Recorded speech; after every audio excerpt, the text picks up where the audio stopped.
Salam sejahtera, shalom.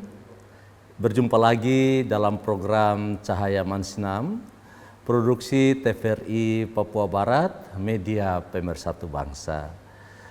Sukacita bisa berjumpa dengan para pemirsa, dan di saat ini dalam pertemuan ini kita akan berbicara menyangkut mengenal kasih Allah dalam kuasa kebangkitan Tuhan Yesus Kristus. Sebelum kita membaca dan merenungkan satu bagian firman Tuhan, marilah kita berdoa. Kami datang kepadamu ya Bapa di surga, mengucap syukur dan berterima kasih untuk kesempatan yang baik ini, di mana dalam program Cahaya Mansinam, pemberitaan firman Tuhan akan dilaksanakan. Oleh sebab itu, terangilah hati kami, para pemirsa yang mendengar dan mengikuti program rohani ini. Biarlah firman ini menjadi sukacita dan bertumbuh dalam hati kami masing-masing. Di dalam nama Tuhan Yesus, firman Allah yang hidup, kami berdoa. Amin. Pemirsa yang dikasihi dan diberkati dalam nama Tuhan, satu bagian firman Tuhan akan saya bacakan bagi kita sekalian. Saya kutip di dalam kitab Filipi pasal 3 ayat 10 hingga ayat 14. Demikian firman Tuhan. Yang kukehendaki ialah mengenal Dia dan kuasa kebangkitannya dan persekutuan dalam penderitaannya, di mana aku menjadi serupa dengan Dia dalam kematiannya, supaya aku akhirnya beroleh kebangkitan dari antara orang mati. Bukan seolah-olah aku telah memperoleh hal ini atau telah serupa, melainkan untuk mengejarnya. Kalau aku dapat juga menangkapnya, karena aku pun telah ditangkap oleh Kristus Yesus. Saudara-saudara, aku sendiri tidak menganggap bahwa aku telah menangkapnya, tetapi ini yang kulakukan, aku melupakan apa yang ada di belakangku dan mengarahkan diri kepada apa yang di hadapanku, dan berlari-lari kepada tujuan untuk memperoleh hadiah, yaitu panggilan surgawi dari Allah dalam Kristus Yesus. Demikian kebenaran firman Tuhan. Pemirsa, sebelum kita melanjutkan percakapan pemberitaan firman Tuhan ini, marilah kita menyaksikan satu pujian.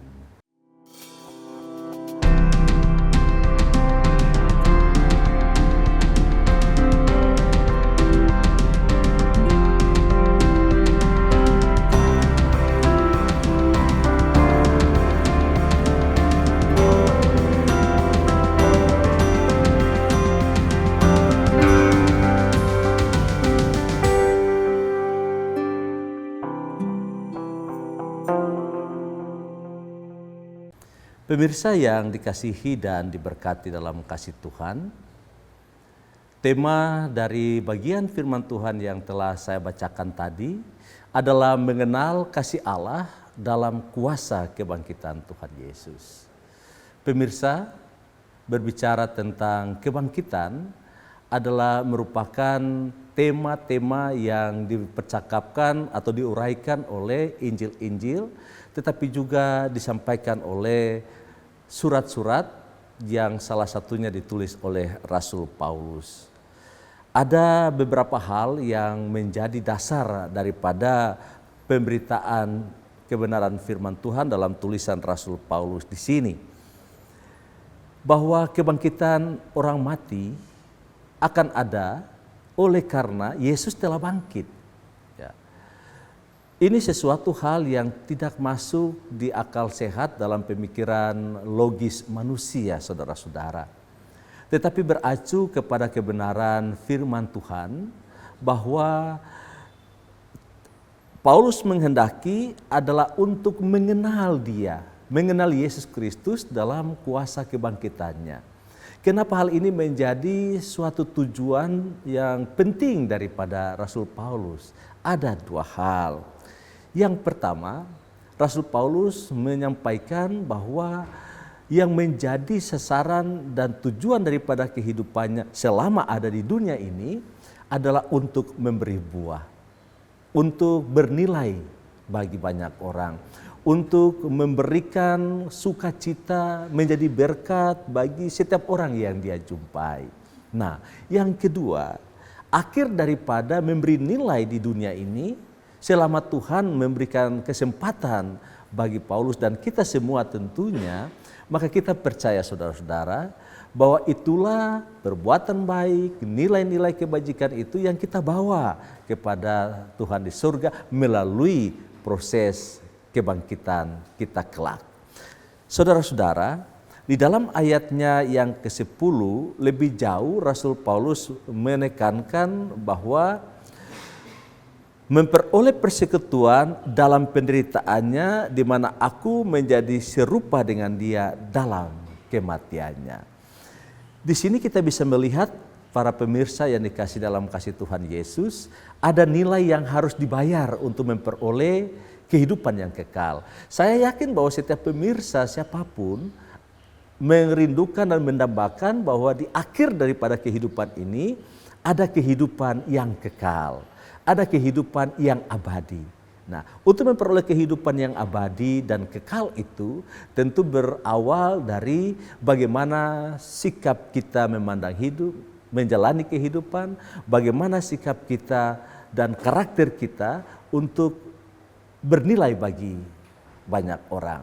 Saya pernah membaca sebuah cerita singkat atau semacam analogi seperti itu kurang lebih. Hidup manusia berbeda dengan ayam, saudara-saudara. Ini sekedar perbandingan saja. Kalau seekor ayam itu selama dia hidup dia tidak akan bernilai, saudara-saudara. Dia tidak akan memberikan hasil kecuali ya ayam petelur gitu kurang lebih. Nah, namun ketika dia mati baru ayam itu bisa disebut ayam geprek ya, lebih modern sekarangnya, ayam saus, ayam kecap, ayam rica-rica dan sebagainya saudara-saudara. Tetapi hidup manusia akan memperoleh nilai ketika dia masih hidup.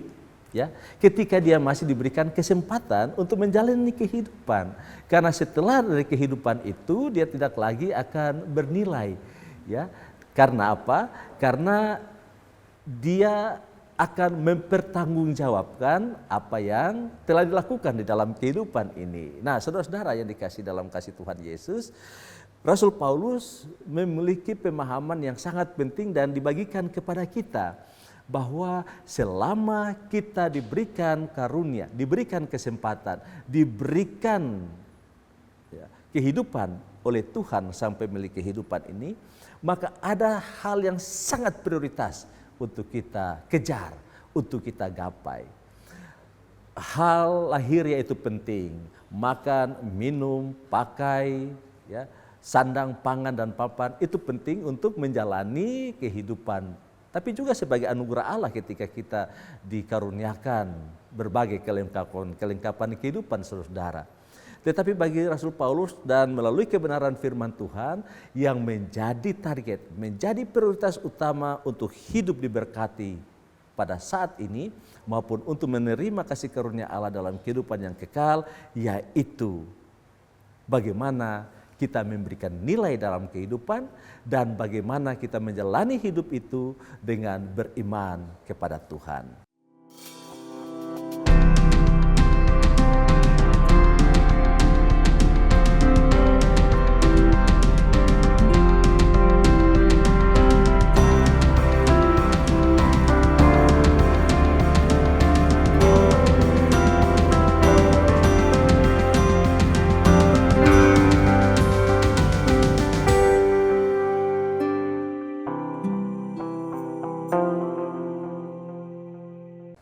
Saudara-saudara yang dikasih dalam kasih Tuhan Yesus Kristus, hal yang berikut yang penting di dalam bagian firman Tuhan ini dalam ayatnya yang ke-11 dan 12. Supaya aku akhirnya beroleh kebangkitan dari antara orang mati, dan ayat 12, bukan seolah-olah aku telah memperoleh hal ini atau telah sempurna. Nah, saudara-saudara yang dikasih dalam kasih Tuhan Yesus, Firman Tuhan mengatakan ada kebangkitan orang mati, sebagaimana Tuhan Yesus telah bangkit.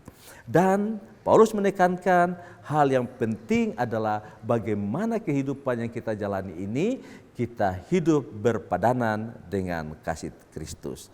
Kalau kita perhatikan saudara-saudara di dalam pertama Korintus pasal 15 ayat 13, 14 dan 17, di situ dikatakan, kalau tidak ada kebangkitan orang mati, maka Kristus juga tidak dibangkitkan.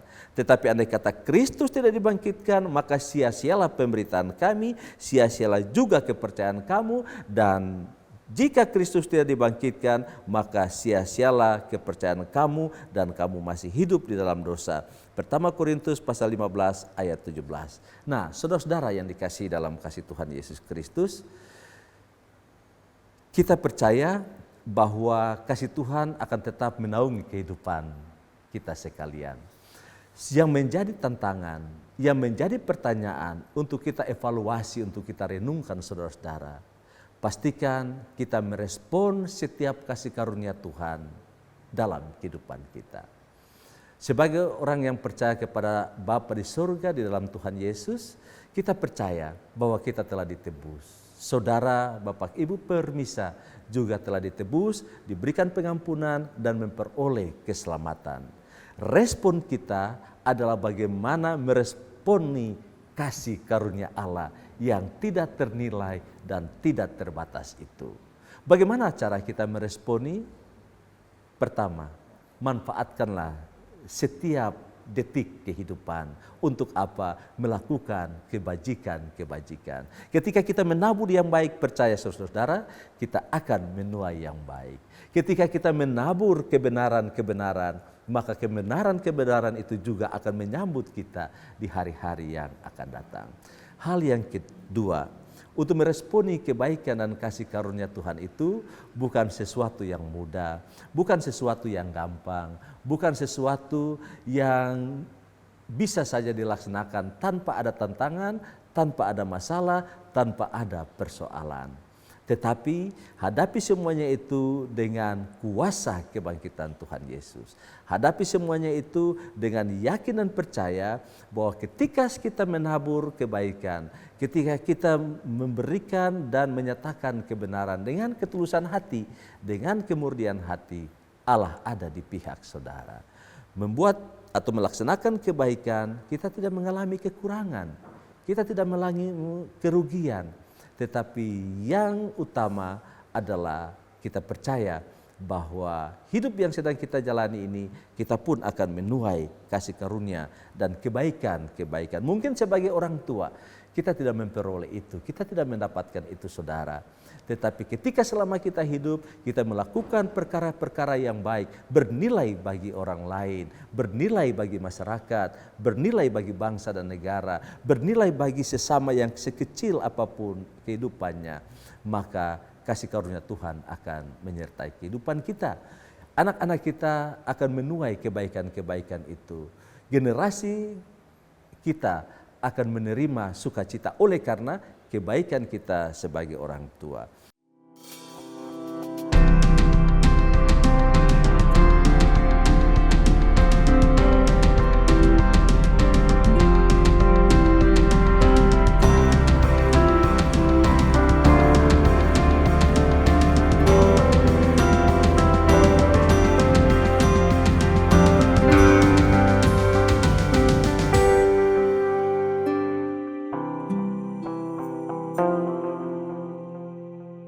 Hal yang berikut, saudara yang dikasihi dalam kasih Tuhan Yesus, mengenal kasih Allah yang menyelamatkan dalam kuasa kebangkitan Tuhan Yesus. Itu berarti bahwa kita terlibat atau proaktif dalam kegiatan, dalam persekutuan, dalam pelayanan, tetapi juga saudara dalam kegiatan masyarakat, interaksi sosial terjadi. Dan di sanalah kita menyatakan kebaikan kasih Tuhan yang mengampuni, yang menyelamatkan. Bukankah hidup kita adalah surat Kristus yang terbuka? Bukankah hidup kita adalah cerminan kasih karunia Allah?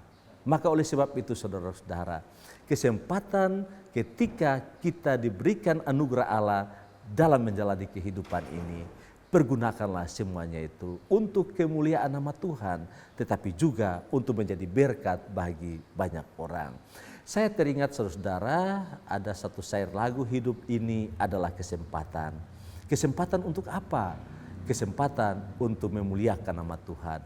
Kesempatan untuk menjadi sukacita bagi banyak orang. Rasul Paulus mengatakan demikian dalam kebenaran firman Tuhan, bahwa dia ingin menjadi serupa dengan Tuhan. Dalam pengertian apa? Paulus adalah manusia, Yesus adalah Tuhan. Ya, dalam pengertian adalah bahwa dia mempergunakan waktu, mempergunakan karunia, mempergunakan segala yang dianugerahkan Tuhan dalam kehidupan Paulus untuk menjadi berkat bagi banyak orang. Ya, dan disitulah kita memuliakan nama Tuhan. Selanjutnya saudara-saudara yang dikasihi dan diberkati dalam kasih Tuhan, salah satu hal untuk kita memperoleh kasih karunia, ya, untuk melakukan apa yang Tuhan kehendaki, untuk bergerak semakin baik ke depan, salah satu nasihat yang disampaikan oleh Rasul Paulus adalah di dalam ayat yang ke-13, yakni melupakan apa yang ada di belakangmu. Ya. Yang ada di belakang kita adalah pengalaman saudara-saudara. Yang ada di belakang kita adalah hal-hal yang telah kita lalui.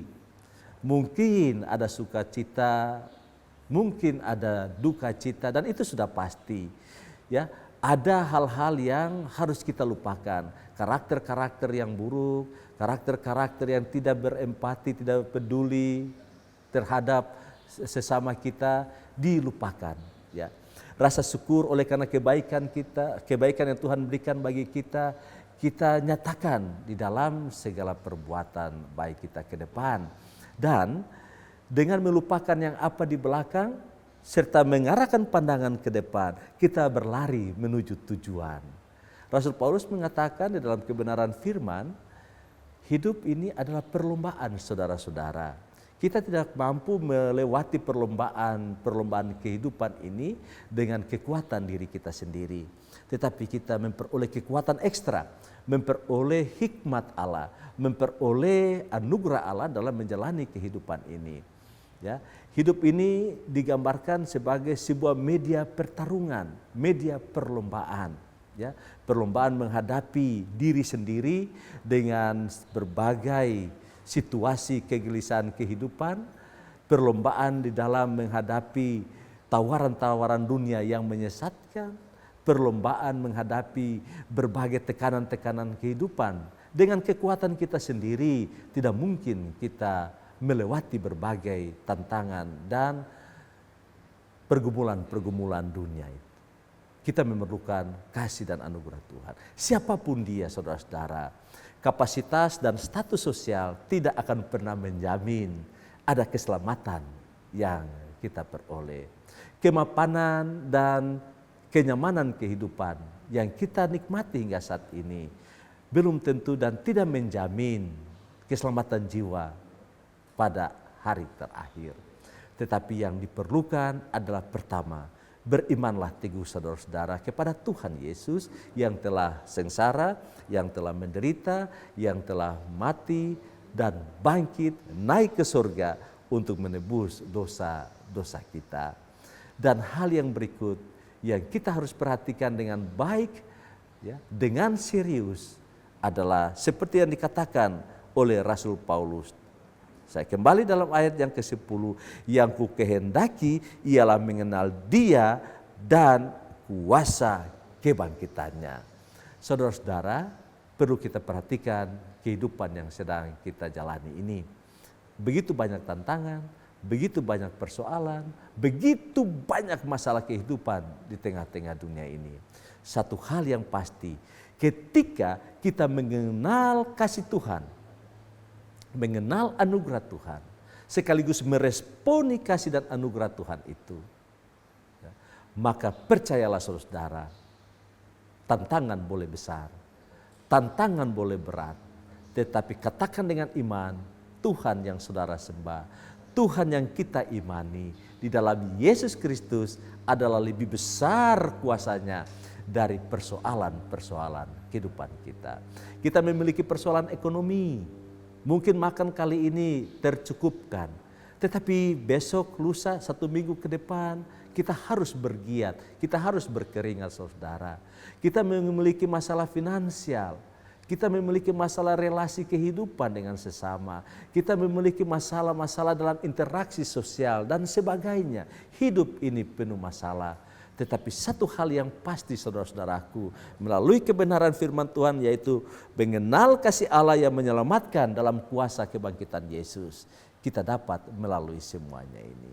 Kita dapat melewati semuanya itu berdasarkan kuasa Allah yang nyata di dalam Tuhan kita Yesus Kristus. Saudara-saudara, ada hal yang penting yang harus menjadi perhatian kita, dan ini merupakan sebuah kesimpulan. Ada 4 kesimpulan yang saya akan sampaikan kepada saudara. Yang pertama, jadikanlah hidup kita bernilai bagi sesama. Untuk hidup bernilai kita memerlukan pengorbanan, tetapi buah daripada hidup yang bernilai itu adalah kita diberkati oleh Tuhan. Hal yang kedua, mengenal kuasa kebangkitan Tuhan Yesus adalah takluk kepada seluruh kehendak-Nya. Sebagaimana Tuhan Yesus taat kepada kehendak Bapa, kita juga sebagai murid Tuhan takluk kepada kehendak Tuhan. Hal yang ketiga saudara-saudaraku, sebagai kesimpulan, posisikanlah, pastikanlah respon kita kepada kasih karunia Allah itu, agar hidup yang sedang kita jalani ini berkenan di hadapan Tuhan. Dan hal yang keempat, sebagai kesimpulan saudara, berpikirlah optimis. Lupakan segala hal yang membuat kita kesal, marah, sedih di belakang. Pandanglah ke depan, sebab hari-hari hidup masih terbentang. Bersama dengan Tuhan kita dapat lalui semuanya. Tuhan memberkati, Tuhan menolong, dan segala puji hormat bagi Tuhan. Salam sejahtera, shalom. Para pemirsa yang dikasihi Tuhan, mari kita berdoa syukur untuk pertemuan kita di saat ini. Kami datang kepadamu ya Tuhan, kami mengucap syukur untuk kesempatan yang baik di mana pemberitaan firman Tuhan kami peroleh di saat ini. Sempurnakan dan perdalamlah kebenaran firman Tuhan bagi kami yang mendengarkan kebenaran firman-Mu ini. Bagi para pemirsa, terima kasih Bapa di surga. Hamba berdoa untuk semua yang menikmati dan menyaksikan berkat rohani yang ditaburkan di saat ini. Ada dalam pergumulan-pergumulan kehidupan, menyangkut segi-segi kehidupan. Sungguh hidup ini penuh tantangan. Tetapi bersama denganmu ya Tuhan, ketika kami mengenal kuasa kebangkitan Tuhan Yesus, kami berjalan tidak sendiri, tetapi kami berjalan di dalam kasih, anugerah, dan kekuatan kuasa Allah. Hamba berdoa Tuhan untuk semua yang ada di dalam sakit yang dialami oleh para pemirsa. Dalam nama Yesus, biarlah Tuhan mengangkat sakit penyakit dan Tuhan memberkati setiap upaya penyembuhan. Dari sisi medis, Tuhan sertai dan memberkati, serta Tuhan mencukupkan segala biaya yang diperlukan. Bapa di surga, hamba juga berdoa Tuhan, kepada pemerintah bangsa dan negara, Tuhan sertai dan Tuhan memberkati dari pusat sampai di daerah, secara khusus pemerintah Provinsi Papua Barat dan semua pemerintah di kabupaten di Provinsi Papua Barat ini. Hamba berdoa juga pada saat ini ya Bapa, kepada TVRI Papua Barat, media pemersatu bangsa. Tuhan sertai pimpinan TVRI Papua Barat bersama dengan staf, bersama dengan jajaran, bersama dengan semua yang terlibat dalam mewartakan, dalam menyampaikan perkembangan-perkembangan pembangunan, menyampaikan segala informasi-informasi secara khusus di Papua Barat. Tuhan sertai, Tuhan memberkati, dan pakailah stasiun TVRI Papua Barat, media pemersatu bangsa ini, agar melalui TVRI Papua Barat, media pemersatu bangsa, banyak manfaat yang masyarakat peroleh, termasuk di dalamnya setiap pelayanan keagamaan dan juga pemberitaan kebenaran firman Tuhan. Beri sehat kuat, Tuhan sertai, Tuhan memberkati. Terima kasih Bapa untuk perjumpaan di saat ini, dan biarlah kasih karunia Tuhan, Allah Bapa di surga, di dalam Yesus Kristus dan Roh Kudus, menyertai dan memberkati para pemirsa, menyertai kami semua hari ini sampai selama-lamanya. Amin.